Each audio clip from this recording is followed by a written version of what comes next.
All right, everyone, we have started recording, and I am going to pass the ball off to Dr. Annette Shivelben. She's from Research Evaluation Consulting. Annette has been a research and evaluator on our STAR Library Education Network project that you're all very familiar with, and just actually published a really great paper that I think a lot of you will be interested in that I'm assuming will get mentioned during this webinar. Annette, off to you.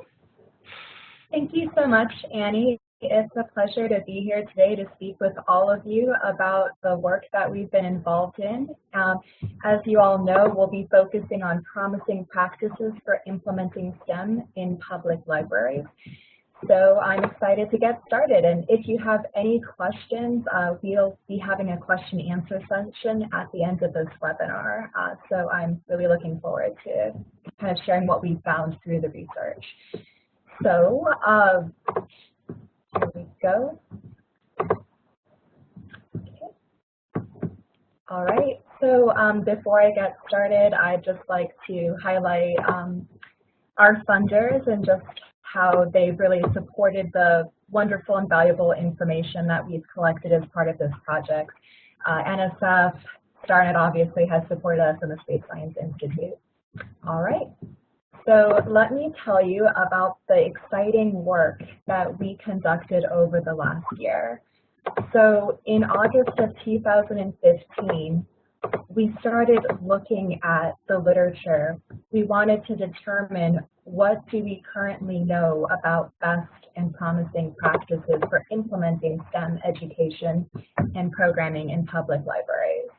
And essentially, this was a very comprehensive process.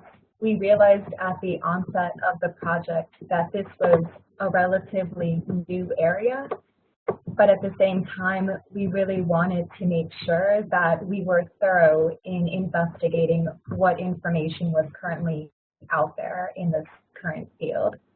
And so to give you more context, we identified and vetted over 200 articles as part of our comprehensive literature review. And actually, as Annie mentioned, there was a paper that we produced from this project, and we included 154 articles in this literature review.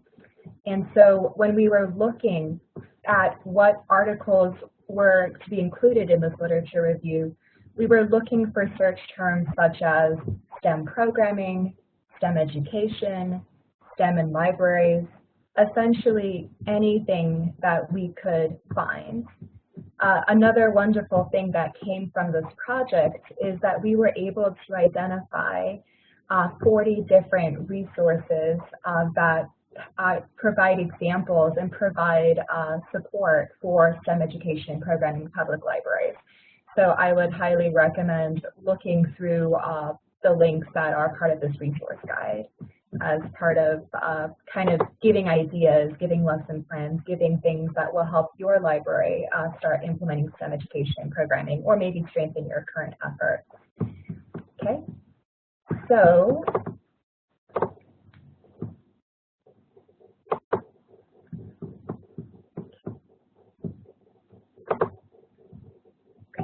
So the paper itself is called STEM Equity in Informal Learning Settings, the Role of Public Libraries. And we can provide a link to that report if you want to read it from cover to cover. It's about 75 pages, so there's a lot of great information there.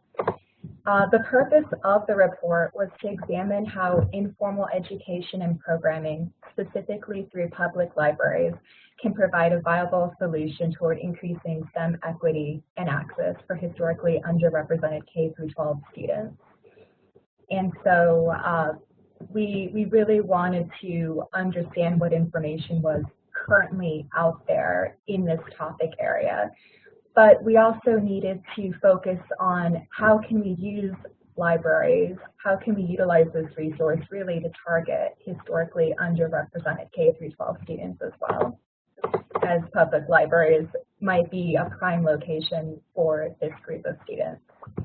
And so, you know, through this work, we produced this report. We're also actually almost done with a white paper that also provides great and valuable information as well. And so we'll keep you posted on when that is ready to review for your libraries. So what did we learn from this project? What were the results of all of the research that we conducted, and what can we do with this information moving forward? So as many of you probably know, STEM stands for science, technology, engineering, and mathematics. There are some organizations that look at STEAM, so they include art as part of the definition as well. And we really wanted to kind of examine, like, what do we currently know about STEM in public libraries? And so for those of you who may be less familiar with this topic, the current situation is that there is projected to be an increase in STEM careers and positions over the next few decades. Unfortunately, there's also been a severe decrease in students who are pursuing STEM majors and attaining STEM careers and degrees. And so there's a gap right now between the available positions in STEM fields and also students who are ready and prepared and excited to pursue this direction. There's been a lot of discussion in the literature about why this might be the case. And so,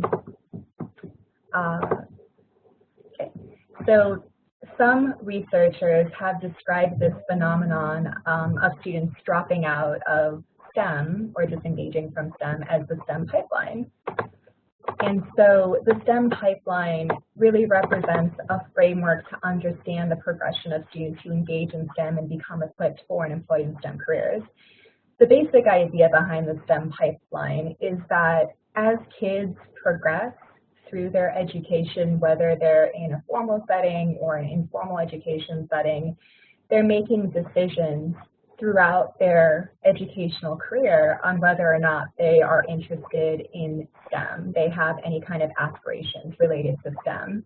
And with this STEM pipeline analogy, kids are disengaging at various points in their career, whether it's during elementary school or middle school or whatever it might be. But by the time they get to college, there are very few students who choose a STEM career.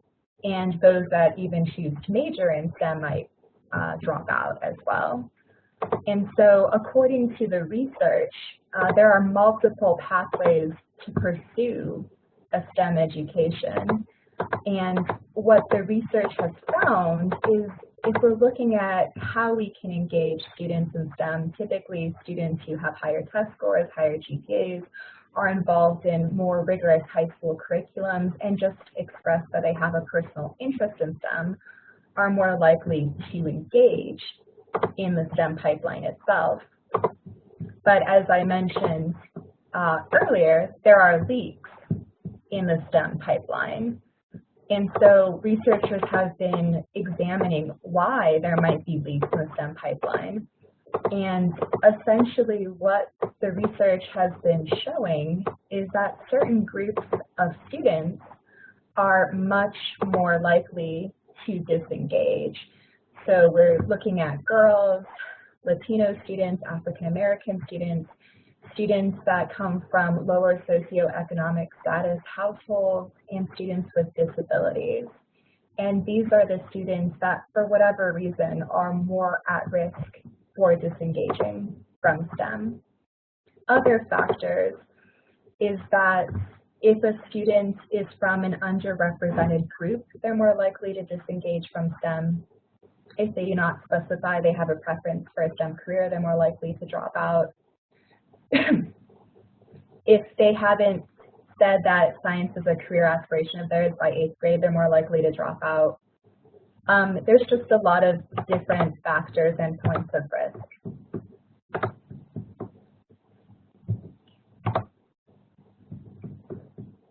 So what our review of the literature suggests is that formal education is not enough to keep kids engaged in STEM.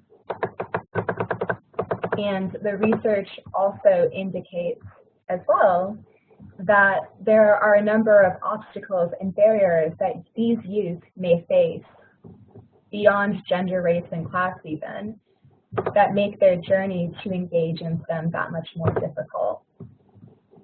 So, for instance, some examples of barriers might be school district funding disparities. They may be more likely to be in remedial courses.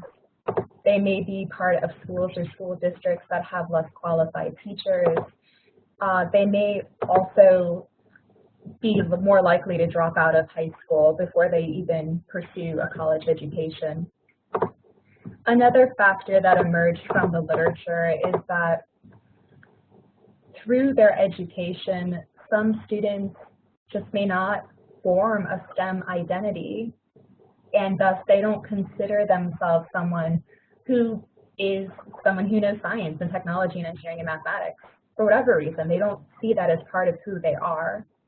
And so that also contributes to the pipeline leaking. More recently, and we're talking in the last 2 or 3 years, there's a new model that has emerged in the literature that has focused on something called the STEM ecosystem model, so STEM learning ecosystem. And how this model is different than the STEM pipeline is it looks more holistically at how kids are influenced to engage in STEM. It's not just from school, it's not just from out-of-school programs, but a number of different factors, their families, just their exposure to STEM-rich learning environments. There's just a whole environment of institutions that can influence their STEM engagement. And so I found this visual representation from the Department of Education that I think really does a good job of visually showing all the different factors that can influence whether or not kids are engaging in STEM throughout their educational career.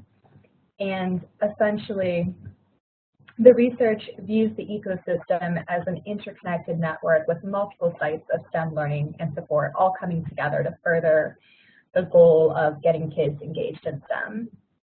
And so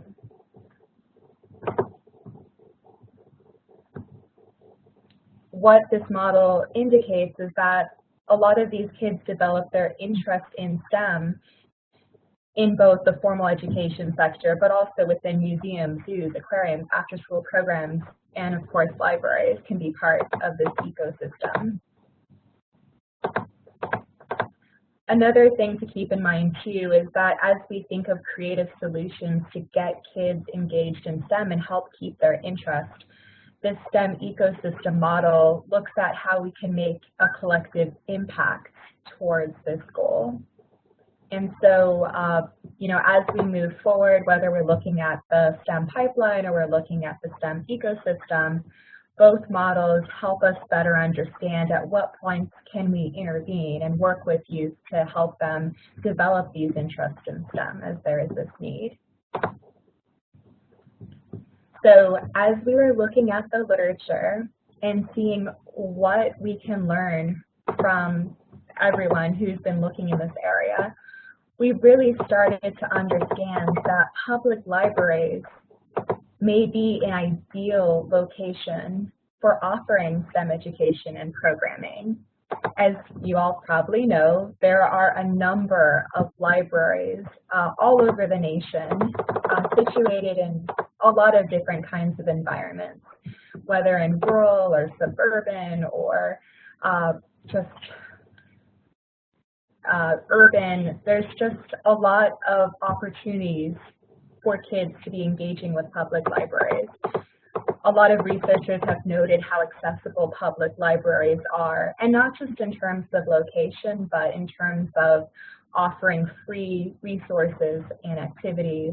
For example, a kid may love going to the zoo, but perhaps their family cannot afford to pay for that admission. Public libraries also have a lot of other existing resources and infrastructure that really can help bring this kind of engagement with STEM. There's also this idea that libraries are places for community learning. And so as a place for community learning, public libraries would be an ideal location for having kids engage more with STEM education. Another point of view is that, as many of you know, public libraries provide lifelong, life-wide, and life-deep learning experiences to their patrons. And so as we think of creative solutions to address the gap in youth that are ready and prepared to engage in STEM education and careers, these might be ideal locations. Something that we also found through our review of the literature is just that public libraries are very much viewed as places that are safe and welcoming, and people really view as a community resource. And so it's for all of these reasons that public libraries may very well be a type of informal education institution that would be well situated and well positioned to offer STEM education and programming. So as part of StarNet, we've started, well, people who are associated with StarNet, they conducted a study recently, and they wanted to examine our libraries, public libraries already offering STEM education and programming. Perhaps you're wondering, am I alone? Or like, well, who else is offering this kind of programming? And this was a very interesting study. Essentially, what came out of the study, and like they got data from 455 library professionals all over the nation as part of the study, is that for the most part, a lot of libraries are offering STEM programming. If you look at the slide, you can see that the majority response was occasionally, and essentially what that means is they reported offering STEM education and programming at least 2 or more times a year. The second most frequently cited response was frequently. So 29% of public libraries were saying that they offered STEM education and programming more than once a month. And then 26% was offering monthly, and so on. While we realize that there are many more library professionals than 455, I think that what this study really demonstrates is that there's a lot of public libraries out there that are not only offering a one-time program, but this is becoming a part of their ongoing programming.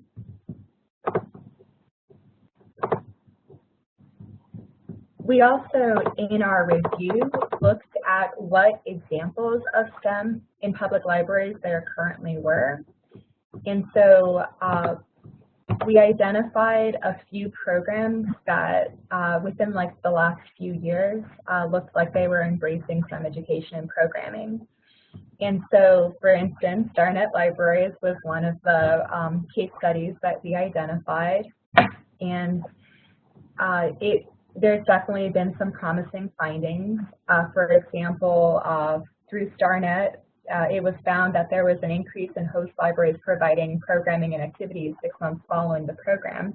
And there was also an increase in interest, knowledge, and engagement of patrons. So that's definitely something that's good to note. There's also something called U-Media Learning Lab Network. And this approach kind of adopts the learning ecosystem model where they try to engage teens and youth and offer physical space and provide mentors for kids so that they can sort of develop those interests in STEM. And they found that these kids were gaining exposure to just various topics. They were developing expertise in the areas that they were most excited in, and they were able to start making connections with how their interests could lead to certain career pathways. Another example is the Chicago City of Learning program. And in this approach, kids have an opportunity to get digital badges via an online platform as they sort of embark on their learning. And so there's a lot of partnerships in this particular STEM and public library example. So there's a lot of organizations that are working currently with the Chicago City Library. And in fact, there's over 100 right now. And it really provides a great opportunity for kids to get hands-on learning experiences through their library, but through other forms of informal education. Lastly, there's the Learn, Explore, and Play program. They call it Science is Fun, and it really helps kind of connect STEM subjects to the everyday experiences of students that are ages 8 to 13. And it's just amazing how many things are popping up around the nation that provide some direction if you want to build STEM education and programming in your public library.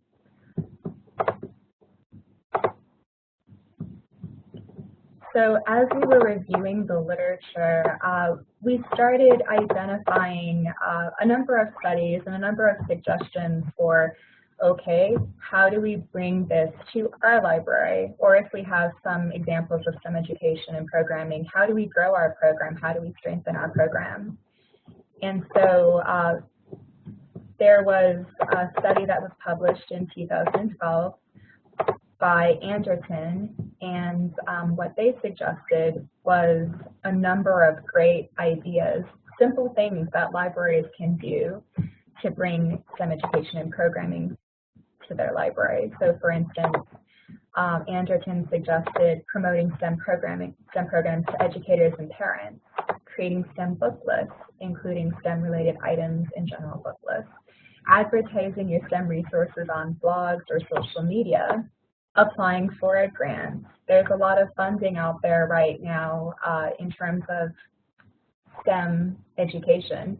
And actually, if you remember the 40 resources I discussed earlier in the webinar, there are some links to grant websites. They also suggested involving other departments, employees, and administrators in your organization in the STEM effort. So it shouldn't just be one person trying to do it all on their own, but rather a collective effort. Even involving others in your community. So what that would look like is if there are STEM professionals out there, perhaps they want to come and speak at your library about their experiences in the field or what they've learned, or maybe facilitate some kind of activity. Anderton also suggested to host an in-house STEM program, and that can take a number of different forms. Anderton also recommended to build slowly. Rome wasn't built in a day, so what can you do tomorrow at your library to continue strengthening STEM education and programming? And another thing that Anderton recommended is, like, if you're going to be offering a program for teens, ask them what they think should be in the library. You always want to think about who will be benefiting from a program, and obviously the teens have some ideas, and the more that they're able to participate, the more engaged they'll likely be.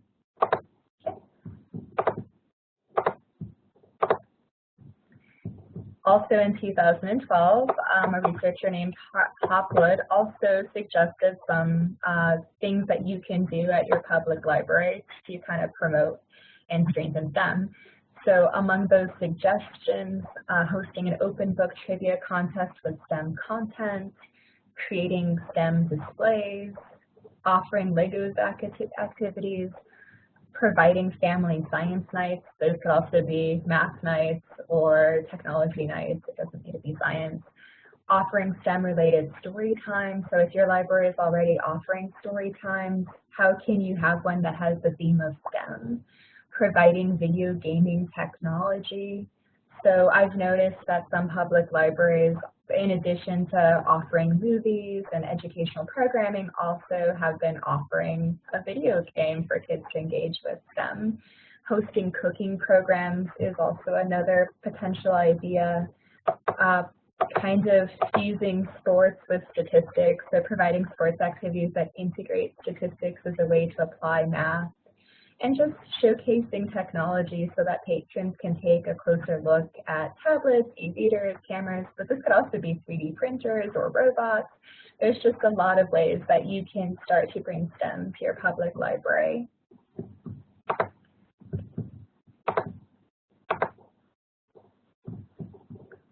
As we reviewed the literature, there were some recommendations specific to certain groups of students.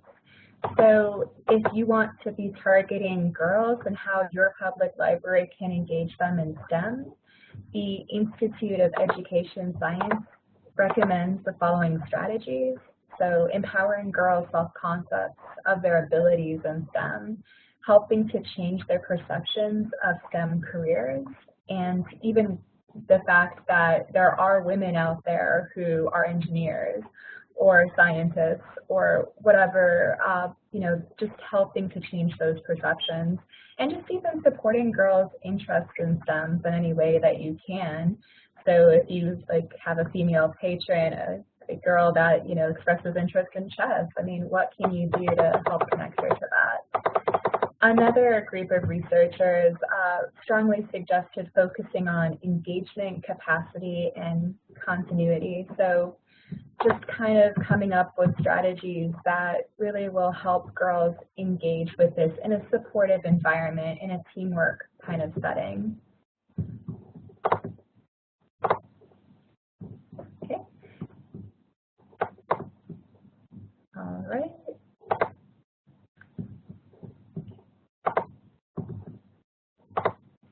So there's obviously a number of recommendations in the full report that look at students with disabilities, that look at ethnic minorities, that look at students from low SES.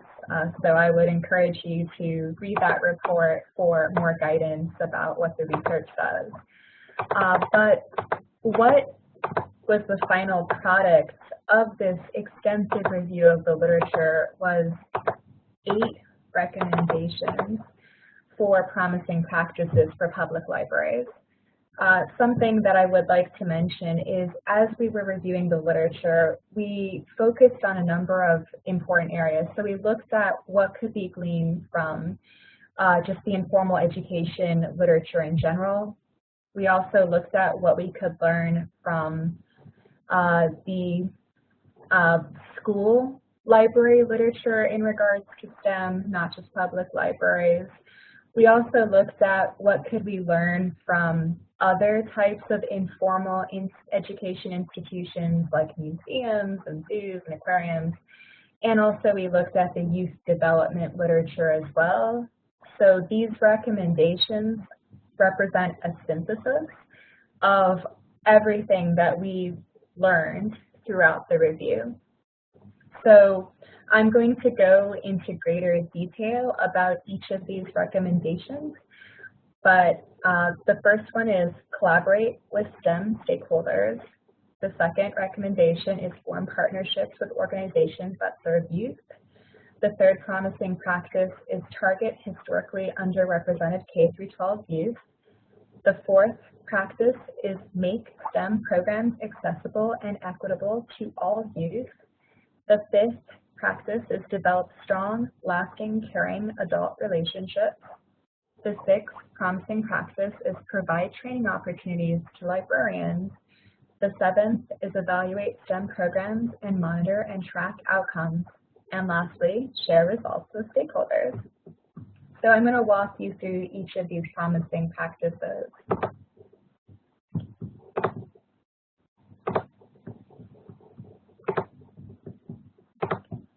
So as I mentioned, the first one is to collaborate with STEM stakeholders. And so when we're talking about STEM stakeholders, we're looking at people who work in STEM careers. We're looking at community leaders. We're looking at community-based organizations that perhaps have some kind of science orientation or math orientation. We're looking at schools. We're looking at universities. We're looking at creating bridges between the formal education sector and the informal education sector. For collaborating with STEM stakeholders, we want to focus on building a capacity to offer STEM education and programming in public libraries. And we want to build that STEM ecosystem that we were discussing earlier. Something that's really important to know about this first recommendation is that in this process of collaboration, you or your staff or other librarians are not offering the content of STEM. Rather, you are facilitating the collaboration. You are facilitating people who already have this expertise coming to public libraries to bring more STEM into what you're already offering.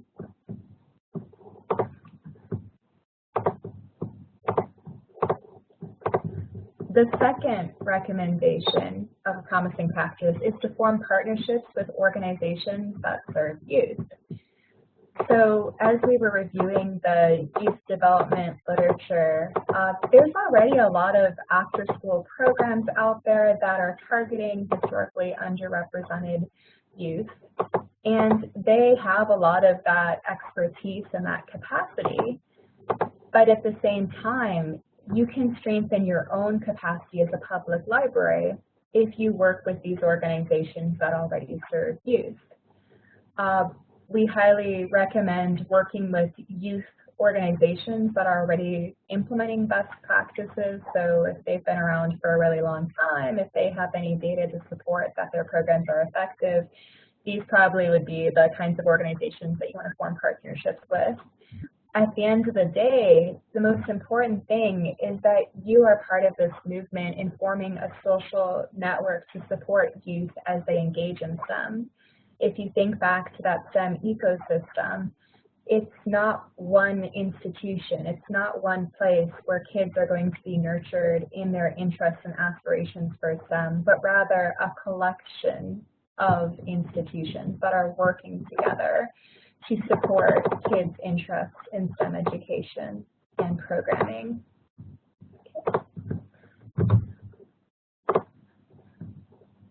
The third promising practice is to target historically underrepresented K through 12 youth.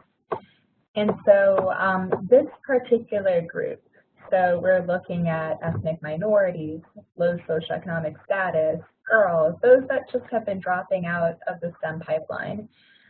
We recommend that you think of how you can better connect culturally or just on kind of a one-on-one level with these kinds of kids. That might mean if you, for instance, are in a community that has a large Hispanic population, that you offer some materials in Spanish. That might mean that if you have a large American Indian population, that perhaps you work with partners who have more cultural expertise in this area to kind of create programming that fits that culture. The thing that I really want to emphasize is that public libraries are very well positioned to address this educational disparity. And so it's one of those things where you just need to think about how can we better connect with historically underrepresented K through 12 youth. Also, if you're looking at applying for a grant from a funding perspective, it's not a bad idea to be able to show that you're serving your overall patrons, but that you're also focusing on these groups that, for whatever reason, may have less resources available. The fourth promising practice is to make STEM programs accessible and equitable to all youth.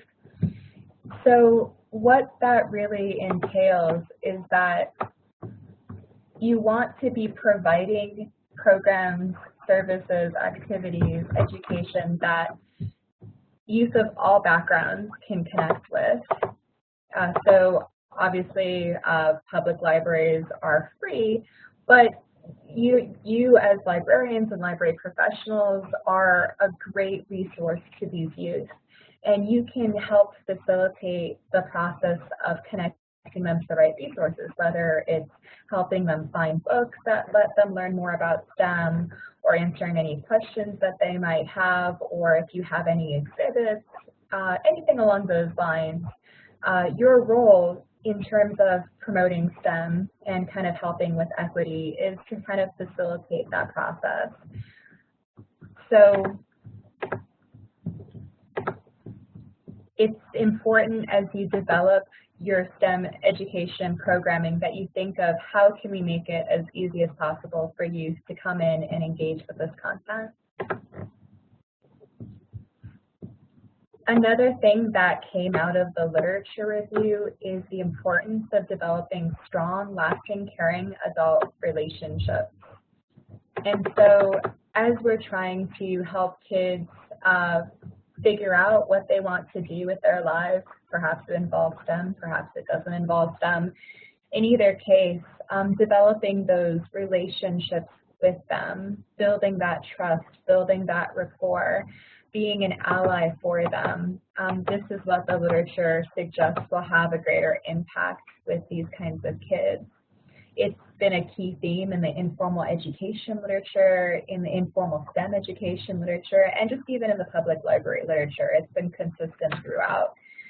So it's not just enough to have a book that has STEM content, but really to engage with your youth patrons and help them connect with this information is something that is recommended from the literature. What we also discovered through our review of the literature is it's very helpful to provide training opportunities to library professionals and PD just in general.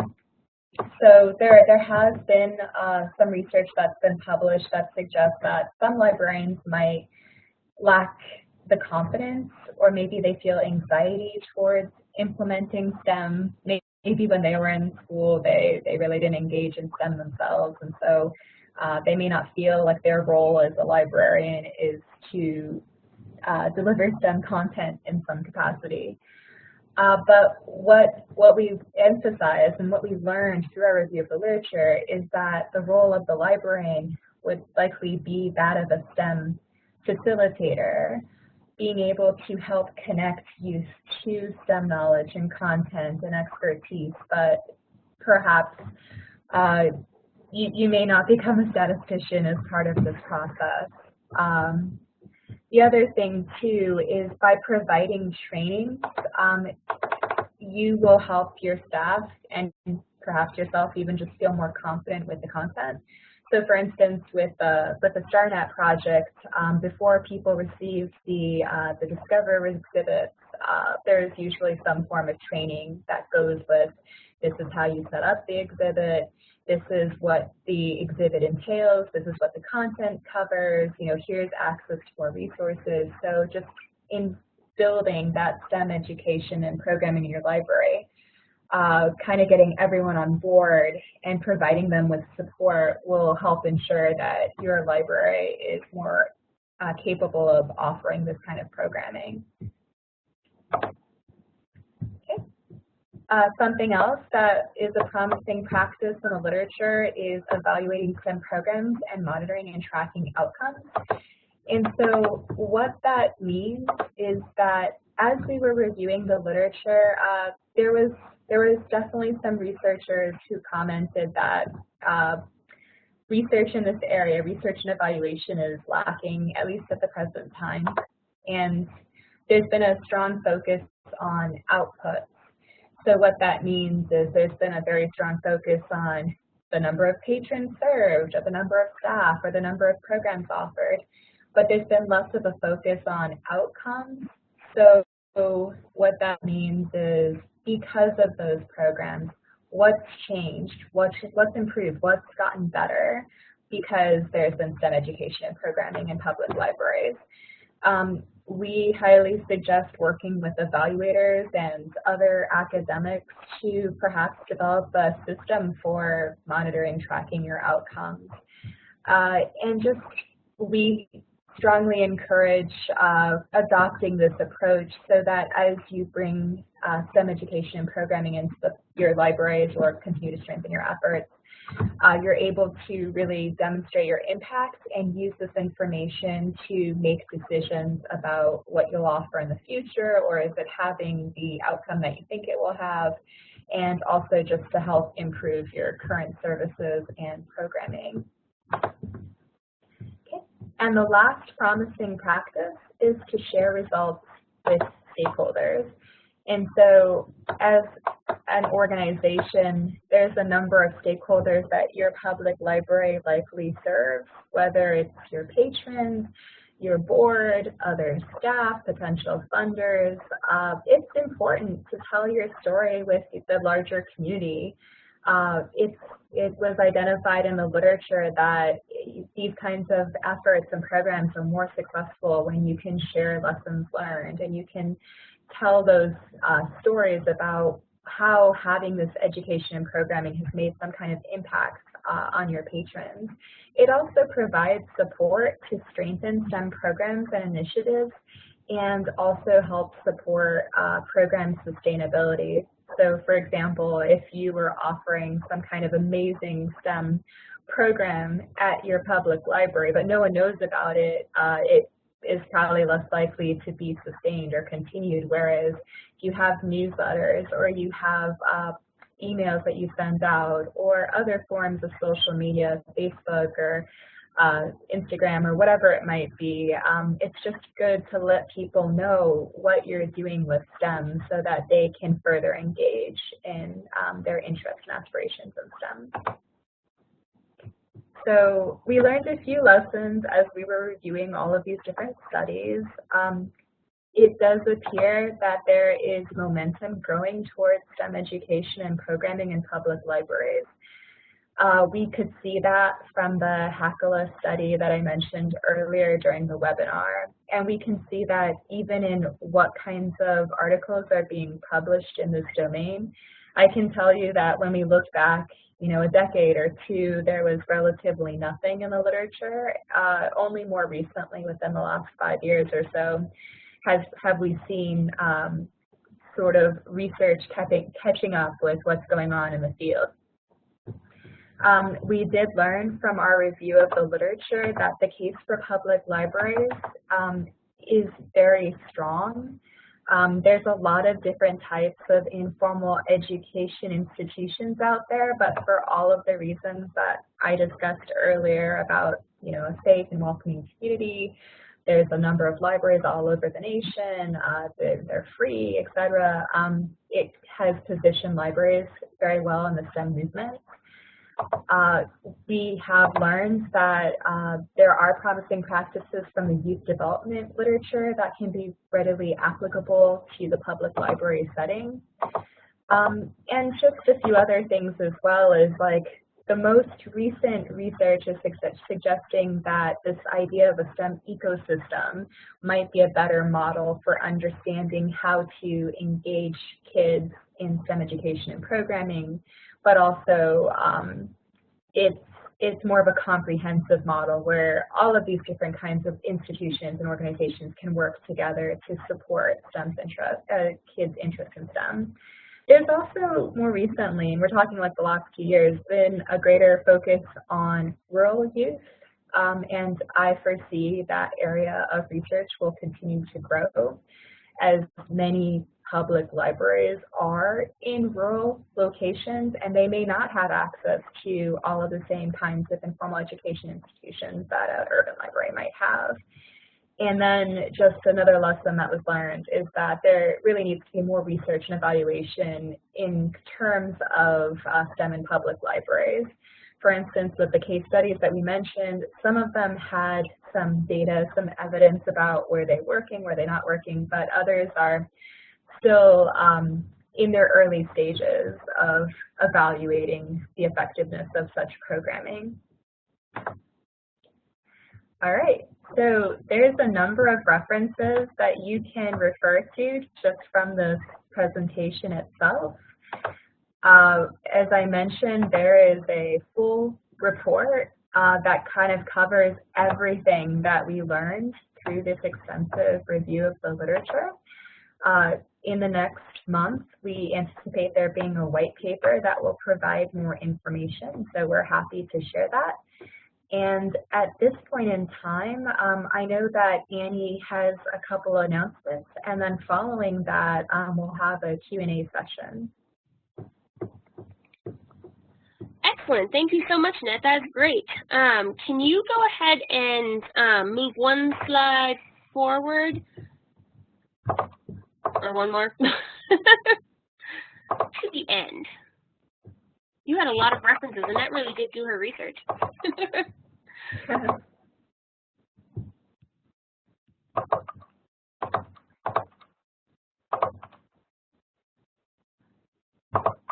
There we go.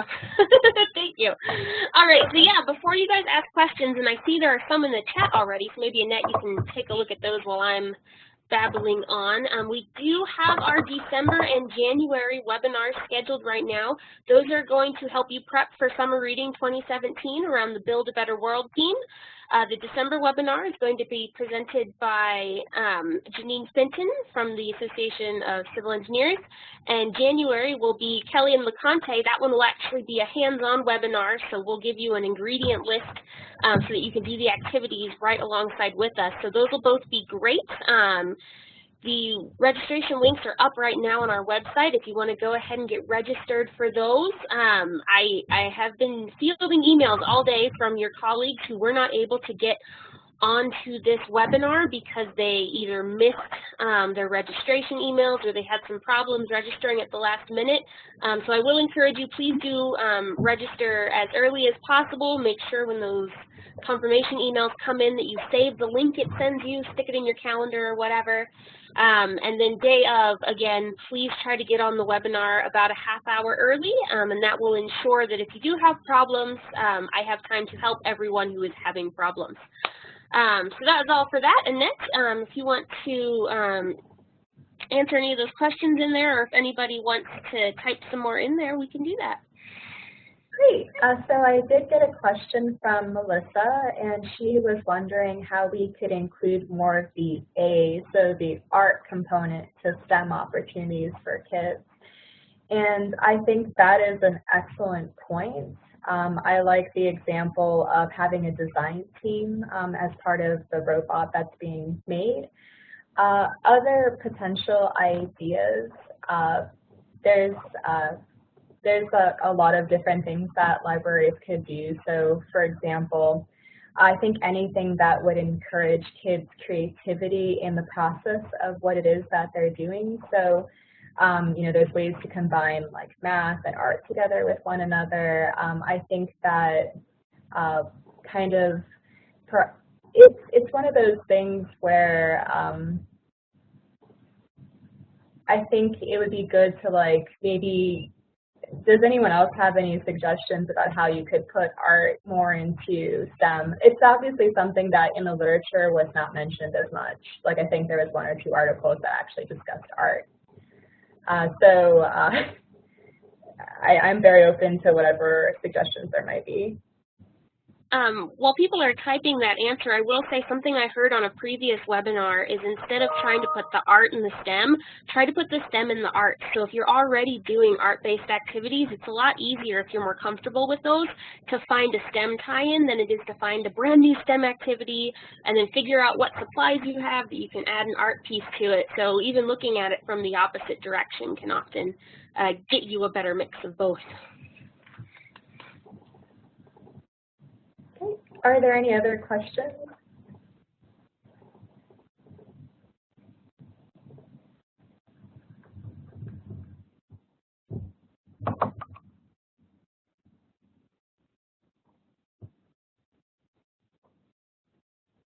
Okay, it looks like there's a question from April about duplication, and if you could tell us a little bit more about what you mean by duplication.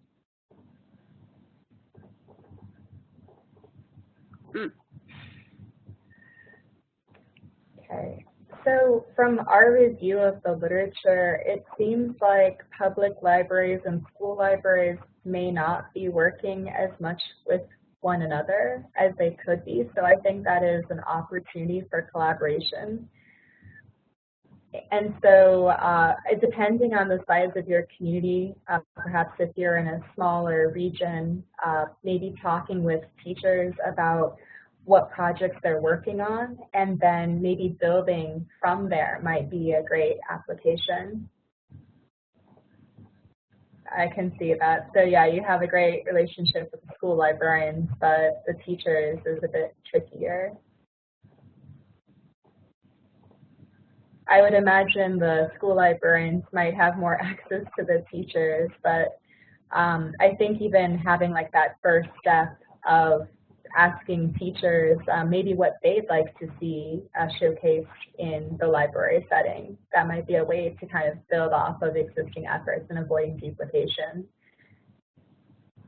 I see somebody responded to the other question about getting more STEM into their programming. Julie, so she's been working with the STEM program at her library and used art in the program, so she uses math to connect to art by measuring and making their own paints, in this case watercolors. And that's such a great idea. It's kind of the sneaky STEM stuff, right? Like, you're not going to advertise that as a STEM program, but if you put it into your daily practice, that's a much better way to go about it. She also says that they've used arts with engineering. The students were asked to build a machine that would create a splatter pattern or make a robot artist using chairs, string, and paper cups. So again, STEM doesn't have to be the kind of hard STEM. Engineering is a really good pathway into doing more STEM in the library. And our December and January webinars to prepare you guys for summer reading will give a lot more great ideas like that one. Thank you, Julie. And she commented that she finds that dressing the part, for instance, looking like a mad scientist, helps keep the kids' attention. They make up stories at the end of the program for their parent or grandparent how my hair changed color. That's a wonderful suggestion. I can corroborate that. I dress like BB-8 or R2-D2, and the kids write letters saying, "When's BB-8 coming back?" Yeah, exactly. I think that if you're having fun with the STEM material, then the kids will also have fun with it as well.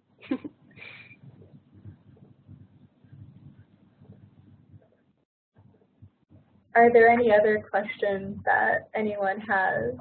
Anything that we'd like to discuss with the community?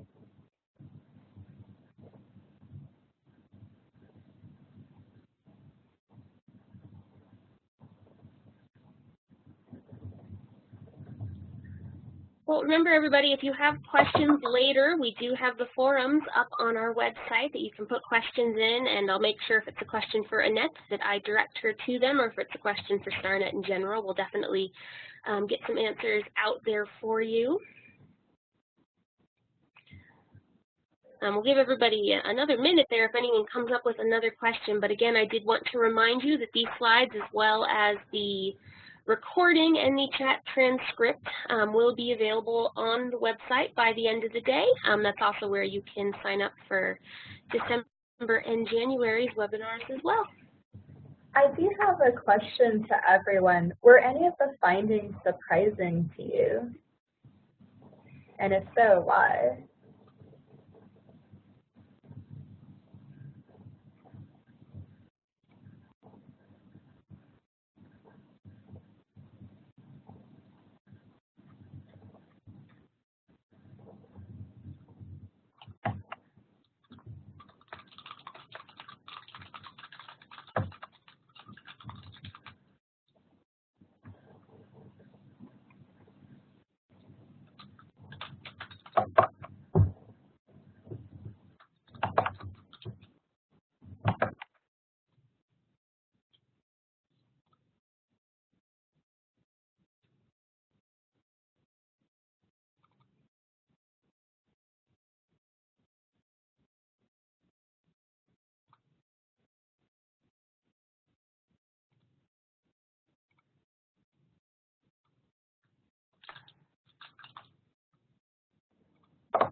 It looks like we got a question from Julie, and she's asking if there are specific STEM-based grants out there that libraries can apply for.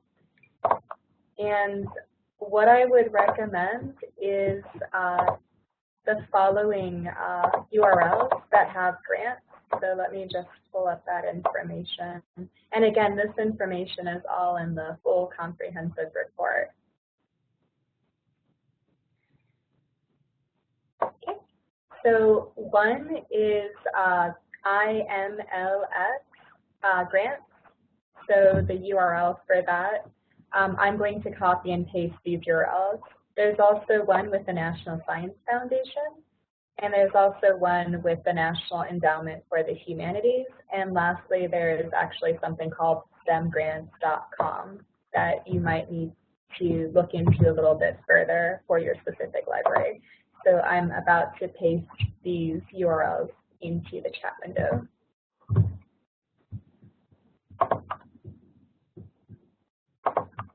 Excellent. Well, Annette's doing that. I did want to point out some of those opportunities may look a little more daunting than others. All of you are eligible to apply, and all of you have the possibility of getting funded. But if something looks too daunting and you haven't done a federal grant application before, please do consider partnering with your local museum or the Boy Scouts and the Girl Scouts do these kinds of things. Somebody who has been through the process before who can help you make your amazing idea reality.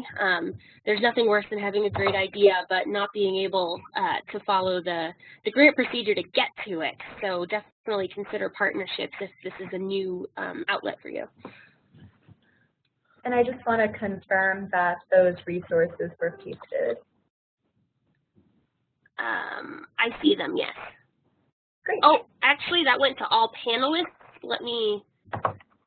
I'll take two. I'll do all attendees. Sorry about that. Perfect. It's like, no, I see it. It's not a good test case.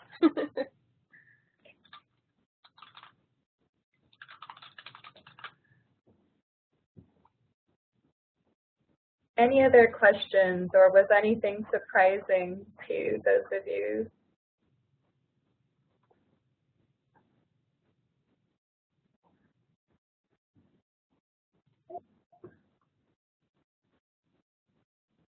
Well, as Annie mentioned, you have my contact information and you also have hers. And so if there's any follow-up questions, we'd be more than happy to answer them. I really do appreciate your time today, and my apologies for the background noise. I'm not sure what happened there. One quick thing before we go, Luna said that she finds it really easy to blend art and science using kids' natural infinite curiosity, the Y factor. That's a very good point, and if you want to hear more about Luna's great ideas, she is one of the bloggers on our StarNet website, and you can go search and find all of her amazing blog posts that have given me a ton of ideas that I've done in our sessions and things at conferences. So definitely check those out as kind of an easy way to get in if you're still struggling to see what your inroad is. All right, so thanks everybody. Hopefully we'll see you next time. Thank you, Annette, so much for a great presentation. And again, this will be posted on the site. By the end of the day, do share this information with others who may not have made it to the session. Thank you, everyone. Have a great afternoon.